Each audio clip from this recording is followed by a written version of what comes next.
नमस्कार, मैं हूं आपका दोस्त विजय विद्रोही। आप उससे जुड़ चुके हैं, इसके लिए आप सबका तहे दिल से शुक्रिया। और 8-10 मिनट में आपसे जुड़े रहने की कोशिश करूंगा। तो क्या राजस्थान की बड़ी नेता 2 बार मुख्यमंत्री रह चुकी वसुंधरा राजे से आला कमान के साथ-साथ प्रदेश के नेता भी थोड़ा डरने, थोड़ा घबराने लगे हैं? एक वक्त था जब वसुंधरा पार्टी की बैठकों में नहीं पहुंचती थी, तो ये न्यूज़ बना करती थी। अब आलम ये है कि वसुंधरा बैठकों में पहुंचती है, लगातार पहुंच रही है, तो वो जो बोलती है वो बड़ी न्यूज़ बन रही है। दूसरा, पहले जब वो बैठकों में नहीं आती थी तो दूसरे नेता तंज कसते थे कि मैडम आ नहीं रही, देखिए मुख्यमंत्री पद हाथ से जाता रहा, विधायक बनकर रह गई, दाल गल नहीं रही, आलाकमान नाराज़ हैं और इसलिए नहीं आ रही, अच्छा है ना आए तो। अब आ रही हैं तो नेता मन ही मन कह रहे हैं इससे अच्छा तो था नहीं आती। पता नहीं इस बार किसकी बारी होगी। जिस ढंग से वो तंज कसती हैं, चुटकी लेती हैं, व्यंग बाण छोड़ती हैं और ये सब मुस्कुराते हुए करती हैं। गज़ब मुस्कुराहट है वसुंधरा राजे की। वो गाना आपको याद आ गया होगा, तुम जो इतना मुस्कुरा रहे हो, क्या गम है जो छुपा रहे हो। मैं कहूँगा ये नहीं है, कोई गम छुपाने वाली बात नहीं है। गम तो क्या छुपाना, जग ज़ाहिर है गम। तुम जो इतना मुस्कुरा रहे हो, खुद तो गमगीन हो, गम के मारे दूसरे नेताओं को क्यों चिढ़ा रहे हो? ये कुछ धीरे-धीरे ये भाव निकल कर आ रहा है। अब ओम माथुर साहब सिक्किम के राज्यपाल बना दिए गए, तो बीजेपी उनका अभिनंदन समारोह का आयोजन कर रही थी। ऐसे में स्टेज पर तमाम नेता मौजूद थे, वसुंधरा भी थी और वो चुटकियों पर चुटकियाँ ले रही थी। बड़ा गजब माहौल था। वसुंधरा ने जो कहा कि कुछ लोग जिनको पीतल की लौंग मिल जाए, वो अपने आप को सर्राफ समझने लगते हैं। बहुत भारी व्यंग था। अब किस पर व्यंग था, किस पर तंज था, ये आप अनुमान लगा सकते हैं। कुछ लोग कह रहे हैं भजनलाल शर्मा मुख्यमंत्री पर था, लेकिन मुझे नहीं लगता, क्योंकि मुख्यमंत्री पद पीतल की लौंग नहीं है। तो क्या डिप्टी चीफ मिनिस्टर दिया कुमारी की तरफ था, जिनको वसुंधरा के विकल्प के रूप में आला कमान ने पेश किया है? मुझे लगता है यहाँ भी तुलना करना थोड़ा ठीक नहीं होगा, क्योंकि दिया कुमारी तो राजघराने से आती हैं, पीतल की लौंग का बहुत शौक भी नहीं होगा उन्हें। उनके पास तो सोने की लौंग होंगी, 1 नहीं, 2 नहीं, 10-10 लौंग होंगी। तो क्या घनश्याम तिवारी? हो सकता है। क्योंकि घनश्याम तिवारी ने कहा, बाद में बताता हूँ, लेकिन पहले जो सूत्र कह रहे हैं कि मेरे पास तो प्रेस नोट आया नहीं वसुंधरा के यहाँ से। कुछ लोग कह रहे हैं जो प्रेस नोट आया उसमें बाकायदा हेडिंग ये दी गई थी पीतल की लौंग वाली। इसका मतलब इसको वो एम्फेसिस कर रही थी, इसकी इम्पोर्टेंस को वो समझ रही थी और वो चाह रही थी कि इसी बात की चर्चा ज़्यादा हो। तो घनश्याम तिवारी क्या निशाने पर हैं? दोनों की नहीं बनती, पहले भी नहीं बनती थी, ये सब अच्छी तरह हम लोग सब जानते हैं। वसुंधरा से भाषण से पहले घनश्याम तिवारी ने कहा कि उनके और वसुंधरा जी के आमरस जैसे संबंध रहे हैं, कुछ खट्टे कुछ मीठे। मुझे लगता है कि इसमें वसुंधरा को रिएक्ट करने की ज़रूरत नहीं थी, लेकिन कुछ चुभ सी गई बात। क्यों चुभ गई पता नहीं। वैसे आम का मौसम तो अब रहा नहीं है। घनश्याम तिवारी एक आम नेता हुआ करते थे पिछले दिनों तक, अब एक खास नेता हो गए हैं राज्यसभा में जाकर। ओम बिरला एक खास नेता हो गए हैं 2-2 बार लोकसभा अध्यक्ष बनकर। जगदीप धनखड़ एक खास नेता हो गए हैं उपराष्ट्रपति और उससे पहले बंगाल जैसे राज्य का गवर्नर बनकर। लेकिन वसुंधरा मुख्यमंत्री, राष्ट्रीय उपाध्यक्ष हैं, लेकिन ये तो आप जानते हैं कि ऑर्नामेंटल एक तरह से पद होता है। अब वो एक आम विधायक है। तो ये दिल का दर्द है, लेकिन नहीं, ये गम है जो वो छुपा रही हैं और वो मुस्कुरा रही हैं। मुझे लगता है वसुंधरा मज़े लेने लगी है। वो दूसरे नेताओं के भी मज़े ले रही है, वो खुद के भी मज़े ले रही है और सामूहिक रूप से मज़े ले रही है और दूसरे नेताओं से भी कह रही है कि मज़े लो अब। 10 साल का शासन जिनका चल रहा है केंद्र में, जो आला कमान है, उनका आप कुछ बिगाड़ नहीं सकते। वो भी अब आपका कुछ नहीं बिगाड़ सकते, तो मज़े लो। एक और बात, किस्तों किस्तों में बातें याद आ रही हैं। एक और बात, ओम माथुर, कद्दावर नेता, उस समय के नेता जिन्होंने गुजरात के प्रभारी हुआ करते थे और उन्होंने अमित शाह से लेकर उस समय के नरेंद्र मोदी की बड़ी राजनीतिक मदद की थी। हाल के ओम माथुर, छत्तीसगढ़ में सबने कह दिया था कि विधानसभा चुनाव में भूपेश बघेल की सरकार रिपीट होने वाली है। ओम माथुर को प्रभारी बनाकर भेजा जाता है।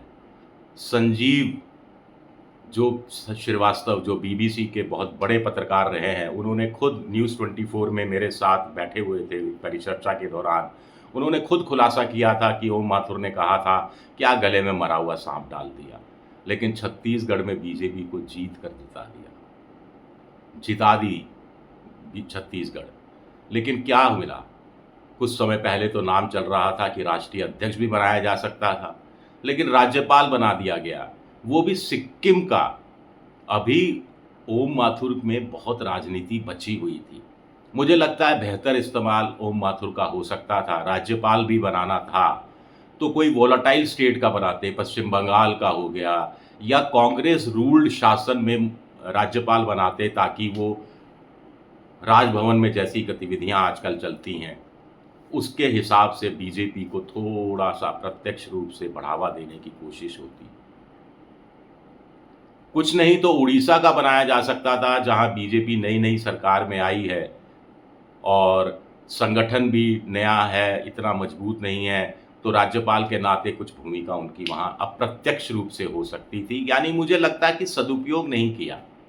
और वसुंधरा क्या कह रही हैं? वसुंधरा शायद थोड़े मज़े भी ले रही हैं, थोड़ा ढांढस भी बता रही हैं कि मैं भी राष्ट्रीय उपाध्यक्ष हूँ, आप भी राष्ट्रीय उपाध्यक्ष थे, आपको सिक्किम जैसे राज्य का राज्यपाल बना दिया गया। पहले गुलाबचंद कटारिया असम जैसे राज्य का राज्यपाल बना दिया गया, जहाँ हेमंत बिस्वा शर्मा है बीजेपी के मुख्यमंत्री। वहाँ आपके पास कुछ करने के लिए बचा ही नहीं है। खैर, गुलाबचंद कटारिया उदयपुर के इतने दौरे किए कि उनको फिर पंजाब भेज दिया गया। कम से कम वहाँ आम आदमी पार्टी का शासन है और वहाँ के वो राज्यपाल हैं, और चंडीगढ़ के प्रशासक भी शायद वही हैं। तो वसुंधरा ने कहा कि राज्यपाल का पद कोई छोटा मोटा पद नहीं होता है, लेकिन कहीं ना कहीं वो थोड़ा शेयर कर रही थी ओम माथुर साहब से कि आपके साथ वो इंसाफ नहीं हुआ जो होना चाहिए था, आपको थोड़ी और बड़ी जिम्मेदारी दी जानी चाहिए थी, कोई बड़ा राज्य दिया जाना चाहिए था अगर राज्यपाल बनाना है। आप में से कुछ लोग ये सवाल उठा सकते हैं, वसुंधरा को अचानक राज्यपाल पद में इतना धमक, इतनी रौनक क्यों दिखाई देने लगी है?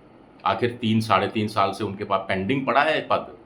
लोग कहते हैं 3 साल पहले उनको प्रपोजल था आला कमान का कि आप राजस्थान की राजनीति छोड़ दीजिए, राज्यपाल बनकर चली जाइए, लेकिन क्या वो राज्यपाल बनने को उत्सुक है?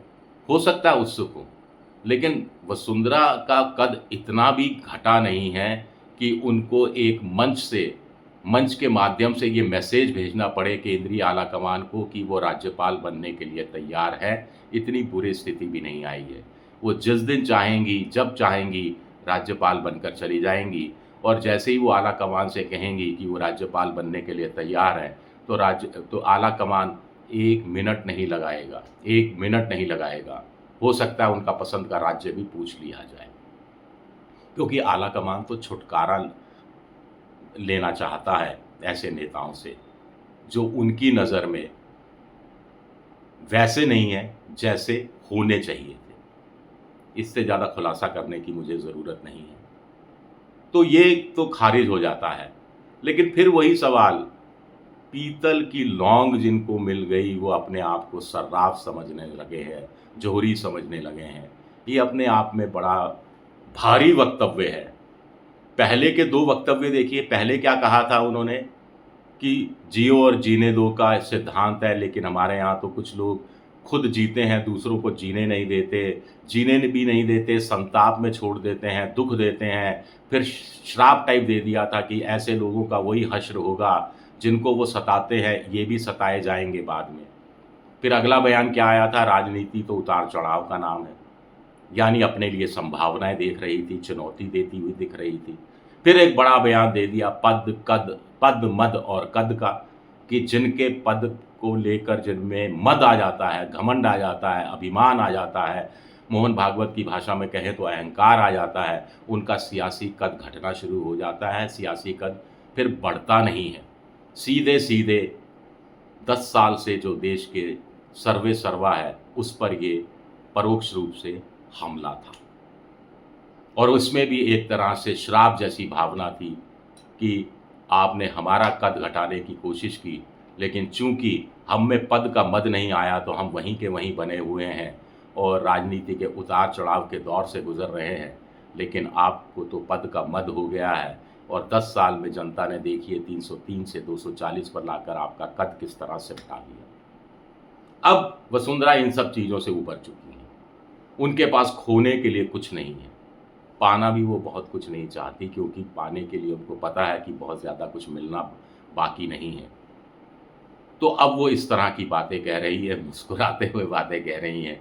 मैंने किसी नेता को इस तरह मुस्कुराते हुए, तंज कसते हुए हाल के समय में तो नहीं देखा है। खैर, अगली बीजेपी की कोई बड़ी बैठक कब होगी और उसमें वसुंधरा हाजिर हुई, तब उनके निशाने पर कौन होगा, किसका नंबर लगेगा। राजेंद्र राठौड़ पर भी तंज कसा उन्होंने और ठीक-ठाक किस्म का तंज कसा और वो तिलमिला के रह गए। मुझे भी हँसी आ रही है, राजनीति का क्या-क्या दौर चल रहा है। चलिए, शुक्रिया मेरा ये वीडियो देखने के लिए। पसंद आए तो लाइक कीजिएगा, सब्सक्राइब कीजिएगा और शेयर ज़रूर कीजिएगा। शुक्रिया, बहुत-बहुत शुक्रिया।